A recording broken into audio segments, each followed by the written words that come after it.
प्रभु के नाम की स्तुति हो। आप सभी को जय मसीह की हिंदी बाइबल स्टडी चैनल में आप सभी का स्वागत है। और आज का विषय हमने लिया है कि बाइबल में कुल कितनी आयतें हैं, कुल कितने अध्याय हैं और बाइबल में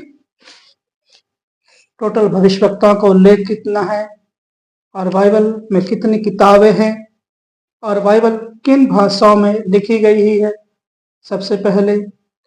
और हम देखेंगे कि बाइबल में सबसे बड़ा अध्याय कौन सा है और हम देखेंगे कि बाइबल में सबसे छोटा अध्याय कौन सा है।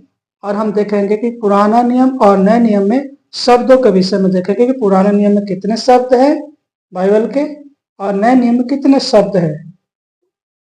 बाइबल में कितने वर्ड है पुराने नियम में और नए नियम में कितने वर्ड है, इस सारे विषय को हम देखेंगे। सो आइए स्टार्ट करते हैं। परमेश्वर का धन्यवाद हो, प्रभु ने मौका दिया है उस महान परमेश्वर का। सो आइए तो मेरे प्रियो हम देखते हैं कि बाइबल के में कुल जो पुराने नियम में आयतें हैं 23,145 आयतें हैं। और हम देखते हैं कि नए नियम में कुल आयतें जो है 7,958 आयतें हैं। और पुराना नियम और नए नियम को मिलाकर कुल आयतों को हम करेंगे प्लस तो ये टोटल हो गए 31,103 आयतें हो गई मेरे प्रियो। और मेरे प्रियो हम देखते हैं कि बाइबल में कुल कितने अध्याय हैं, पुराना नियम और नए नियम को मिलाकर कुल कितने अध्याय हैं बाइबल में, तो 1189 अध्याय है मेरे प्रियो बाइबल में हम देखते हैं। और हम देखते हैं मेरे प्रियो की और मैं आपको बताना चाहूंगा बाइबल की कुछ और जानकारियां। ये 6 जानकारियां आपके बीच में मैं रखूंगा। पहली जानकारी है बाइबल में 66 किताबें हैं और 66 किताबों को 2 भागों में बांटा गया है। पहला भाग है पुराना नियम और दूसरा भाग है नया नियम। और पुराने नियम में 39 किताबें हैं और नए नियम में 27 किताबें हैं मेरे प्रियो। और दूसरा बताना चाहूंगा मैं आपको, बाइबल को इब्रानियों जिसको इब्रू बोलते हैं और यूनानी भाषा में लिखा गया है। और तीसरा पॉइंट है बाइबल में 42 पीढ़ियों के बारे में लिखा गया है। बाइबल में कितनी पीढ़ियों के बारे में लिखा गया है? 42 पीढ़ियों के बारे में बाइबल में लिखा गया है। और चौथा पॉइंट है मेरे प्रियो, हम देखते हैं चौथा पॉइंट पर कि बाइबल में लगभग 88 भविष्यवक्ताओं का उल्लेख है। और पांचवें में हम देखना चाहेंगे कि बाइबल में सबसे बड़ा अध्याय जो है, लंबा अध्याय भजन संहिता 119 है, जिसमें छंद हैं 176 छंद हैं। और बाइबल में सबसे छोटा भजन संहिता 117 है और जो बाइबल का मध्य अध्याय है। शब्दों के बारे में हम देखेंगे यहाँ पे वर्ड ऑफ बाइबल। तो हम देखेंगे कि पुराने नियम में कुल शब्द हैं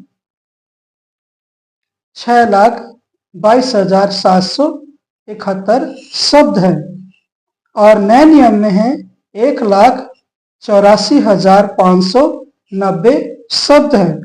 और जब हम दोनों को मिला देंगे, नया नियम और पुराना नियम दोनों के शब्द मिला देंगे तो कितना हो गया?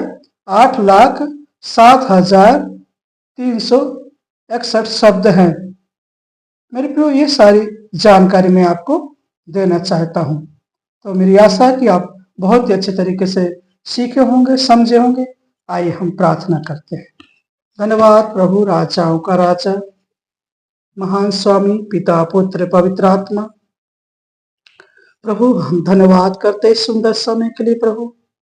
प्रभु हम सबको संभालने के लिए परमेश्वर पिता। और प्रभु जितने भी इस वीडियो को देखते हैं, सुनते हैं, स्टडी करते हैं, लिखते हैं, पढ़ते हैं, मेरे प्रभु अपनी आत्मा से भर दीजिए।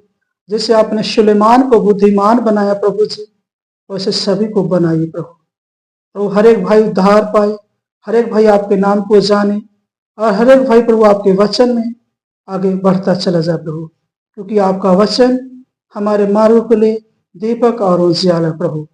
भजन संहिता में लिखा है प्रभु, भजन संहिता यूहन्ना नबी सुसमाचार में प्रभु, और वहां भजन संहिता में भी हम देखते हैं परमेश्वर पिता कि जो परम प्रधान की छाया स्थान में बैठा रहे वो सर्वशक्तिमान की छाया में ठिकाना पाएगा। हम यहोवा के विषय में कहेंगे, यहोवा हमारा बल है और यहोवा हमारा गढ़ है। प्रभु आप हमारी दाहिनी ओर हमारी आड़ है। परमेश्वर पिता हम देखते हैं प्रभु यूहन्ना रचित सुसमाचार के पहले अध्याय में लिखा प्रभु की आदि में वचन था, वचन परमेश्वर था और वचन परमेश्वर के साथ था। सब कुछ उसी के द्वारा उत्पन्न हो, उसमें जीवन था, वह जीवन मनुष्य की ज्योति थी। प्रभु आपके वचन में ज्योति है। प्रभु आपके वचन को हर एक भाई बहन ग्रहण करे, ज्योति पाए प्रभु और आगे बढ़े। परमेश्वर पिता राजाओं का राजा प्रभु हम धन्यवाद करते हैं स्वामी, ये जो दिन सुंदर समय दिया प्रभु, इस दिन को भी प्रभु हर एक भाई बहन को संभालिए प्रभु। धन्यवाद, सारी बातों को प्रार्थना यीशु के नाम से मांगते हैं, आमीन आमीन। प्रभु आप सबको आशीष दे। हम फिर से मिलेंगे एक नए विषय के साथ में। सो प्रभु आप सबको आशीष दे। तब तक इनको जो भी आपने मनन किया इनको लिखते रहिए और फिर हम नेक्स्ट वीडियो में एक नए विषय के साथ में मिलेंगे।